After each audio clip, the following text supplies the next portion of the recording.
Jezu, ale nie ma spławika. Była rola, chłopie. I się szczupak rzuca obok. Znowu spławika nie ma. Oj, dobra ryba. Czy nie?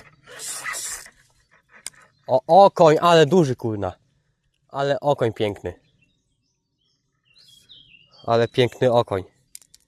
30. Ale okonicko. To nie dziwne, że takie była nieładnie. Za chwilę mierzymy.